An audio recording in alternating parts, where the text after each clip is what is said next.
चेहरे की खुशी है कि चली गई है? बुखार आ गया, फोड़ी फुंसी हो गई, जुकाम हो गया, सिर दर्द करने लगा। अभी तक तो सिर दर्द करता था तो व्यक्ति कुछ ना कुछ पट्टियां बांध लेता था। अब क्या है तुम्हारे पास? शुल्लक जी दुपट्टा बांध लेते हैं, उनके पास दुपट्टा है। अब मुनि महाराज के पास वो भी कुछ नहीं रहा, क्या बांधोगे? अब किसकी याद करोगे? दुपट्टा भी नहीं है, कुछ भी नहीं है। बंधो, वैराग्य है जिनको, समझ लीजिए वहां आनंद है। जब तक वैराग्य नहीं होता है तो आधा सिर दर्द तो इसी का होने लगता है कि अब कहां से दीक्षा ले ले। सही है ना? जिसको वैराग्य नहीं होता है उसको पता नहीं क्या क्या लगने लगते हैं। क्या हमने नियम ले लिए, क्यों छोड़ दिया, क्यों घर छोड़ दिया?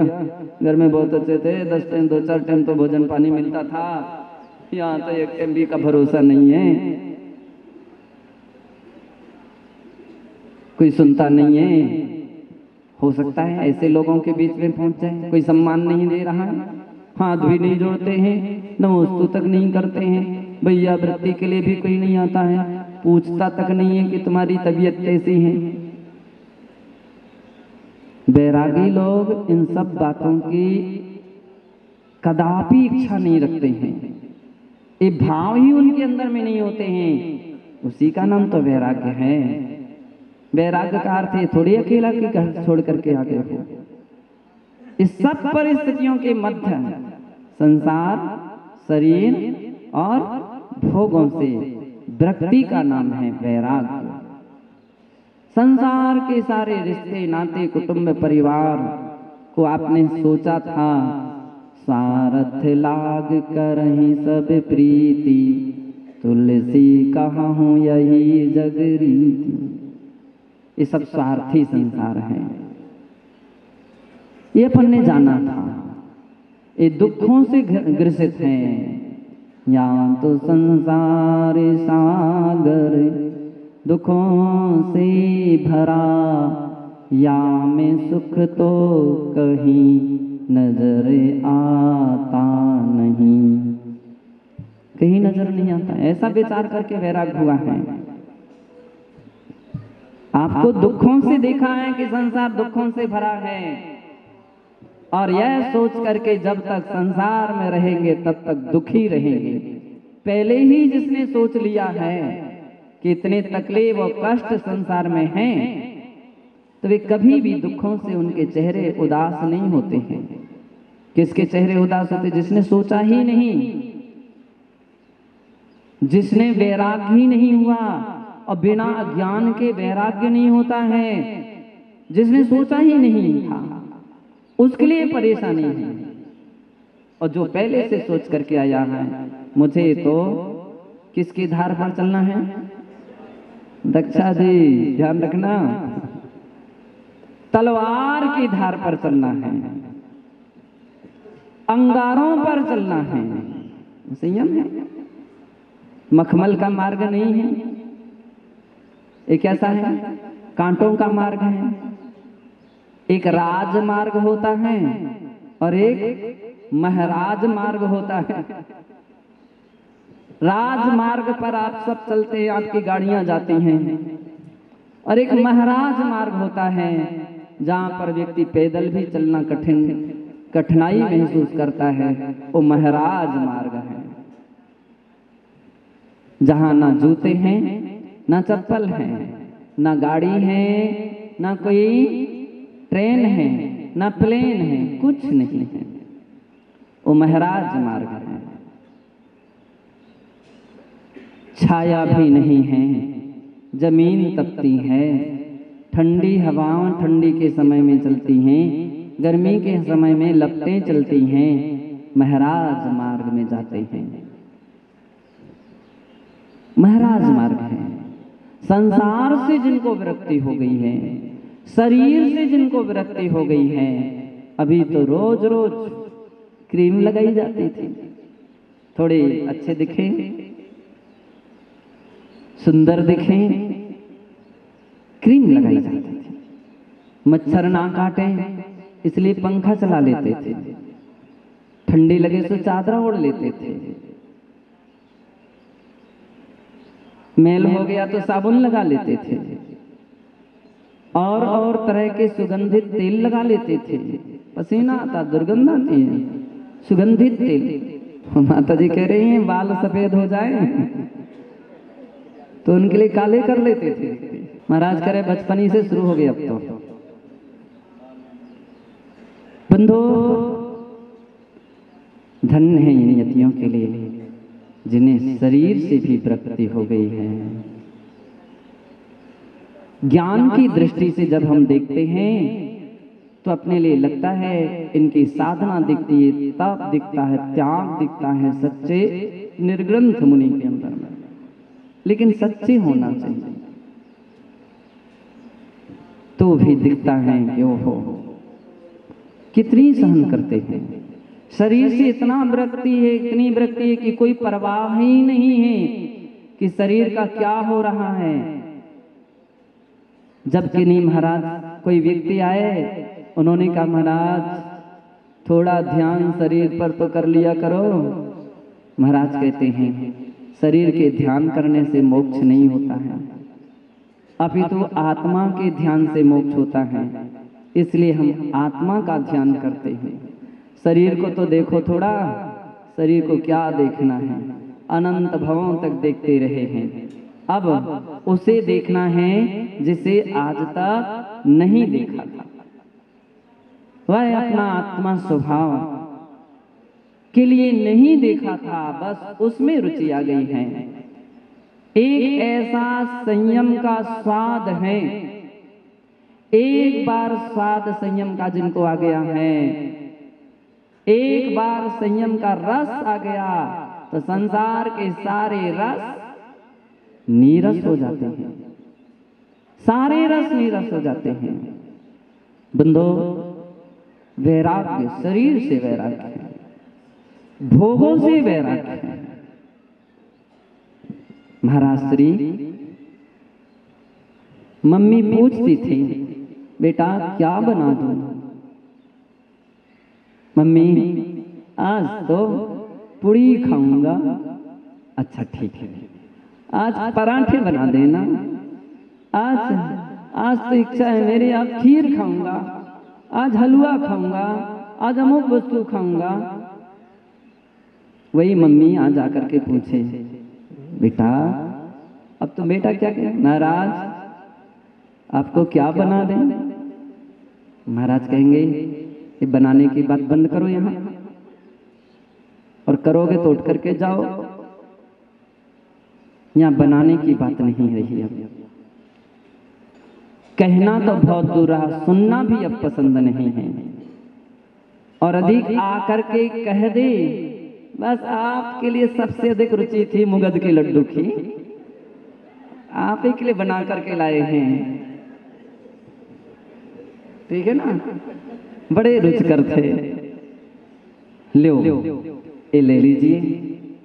अब महाराज क्या कहते हैं, ले जाओ, ये वापस ले जाओ, मुझे नहीं चाहिए। अरे पहले तो मचल मचल करके रो रो करके बनवाते थे, और अब मना मना करके नहीं ले रहे हो। बंधो ये वैराग्य कहलाता है कि जिन जिन पदार्थों में आसक्तियां थी, राग था, उनसे अब विरक्ति उत्पन्न हो गई। भोगों से विरक्ति, खाने पीने रहने सहने से विरक्ति। अब उन सारे जगत के कार्यों में कोई रुचि नहीं रही है। वैराग्य की अहम भूमिका है, और ऐसी वैराग्य जिसका जितना गहरा हो गया है, समझ लीजिए संयम ही उसके अंदर में अंकुरित हो जाएगा। वैराग्य नहीं है तो संयम अंकुरित नहीं हो सकता है। सबसे बड़ा उदाहरण अपने यहाँ पुष्पडाल और वारिशेण का मिलता है। वारिसेन श्रेणिक महाराज के पुत्र थे और उन्होंने निर्ग्रंथ दिगंबर दीक्षा धारण की, ज्ञान और वैराग्य के साथ दीक्षा धारण की, भावलिंगी मुनि पद को प्राप्त किया। और ऐसे वे वारिसेन महाराज अपनी साधना करते हुए समय व्यतीत कर रहे थे। एक दिन उनके गुरु का संग विहार करते हुए राजगृही नगरी में आ गया। कहां पर आ गया मालूम है? कौन सी राजगृही? यही पंचपहाड़ी, जहां पर महाराजा सैनिक का बिंबिसार का राज्य था और वारिसेन की वह जन्म भूमि थी। विधि से निकले, आवश्यक नहीं कि अपने घर ही जाएंगे। विधि है, जहां मिलेगी वहां जाएंगे। अच्छे अच्छे लोग परीक्षा के लिए उस समय बड़ी पैनी निगाह लगा करके तैयार रहते हैं। अब महाराज कहाँ जाते हैं? बड़ी तिरछी निगाह से देखते हैं, बड़ी टकटकी लगा करके देखते हैं। दूसरे के यहाँ कम, वहां जरूर भीड़ उस समय ज्यादा पहुंचेगी। देने की कम, देखने की ज्यादा। अभी क्या करते हैं? वारिसेन किसके यहाँ पड़ गए? पुष्प डाल के यहाँ पड़ गए। पुष्प डाल उनका पूर्व गृहस्थिक मित्र था।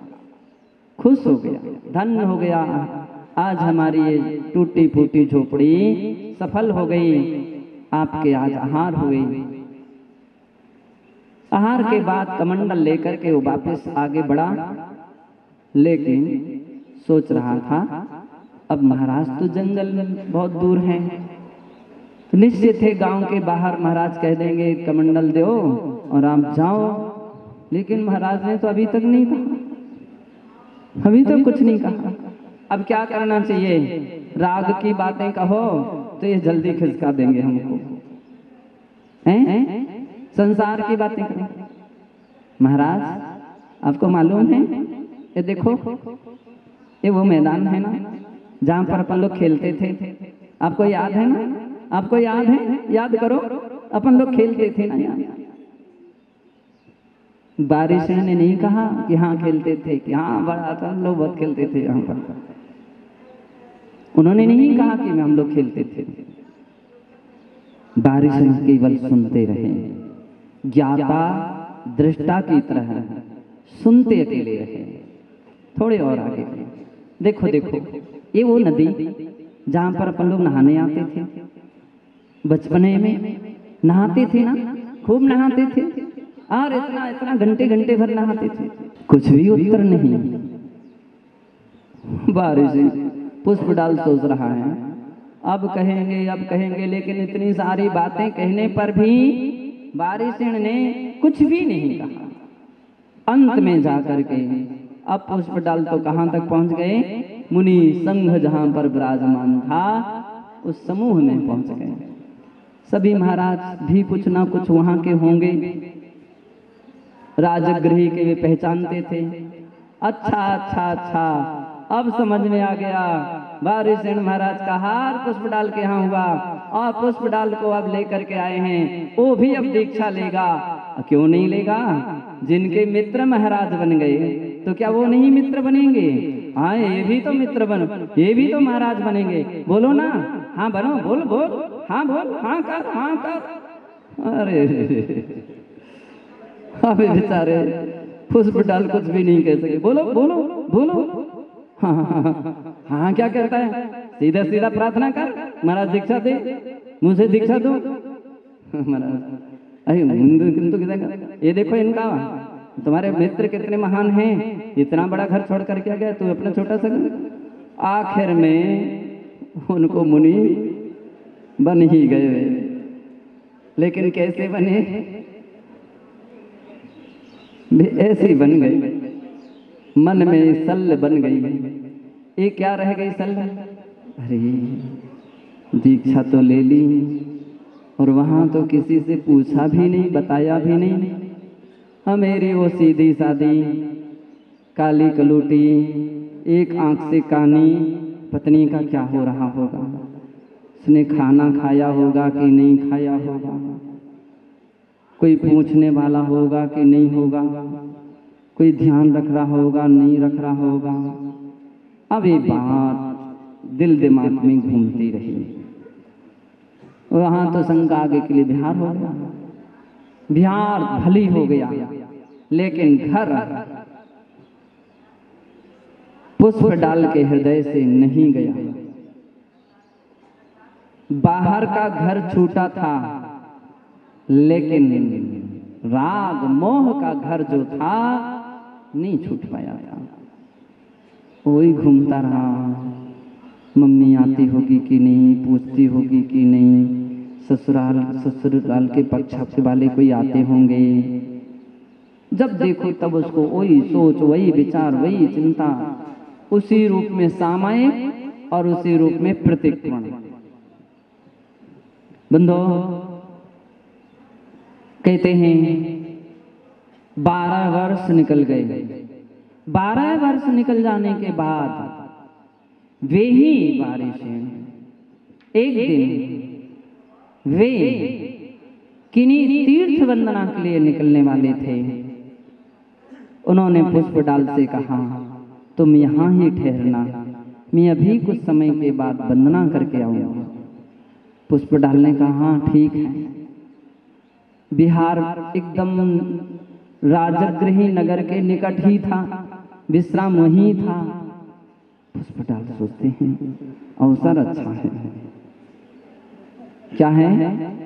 अवसर अच्छा है, जल्दी जाएंगे और बात करके आ जाएंगे, मिल करके आ जाएंगे, देख करके आ जाएंगे, पूछ करके आ जाएंगे आखिर में वहां स्थिति कैसी है।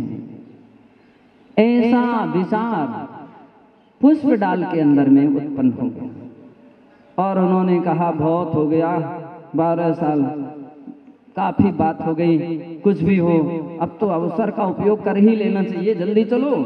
उठाया पिछी कमंडल, अब बड़ी गति से उन्होंने कदम बढ़ाए। किसने कदम बढ़ाए?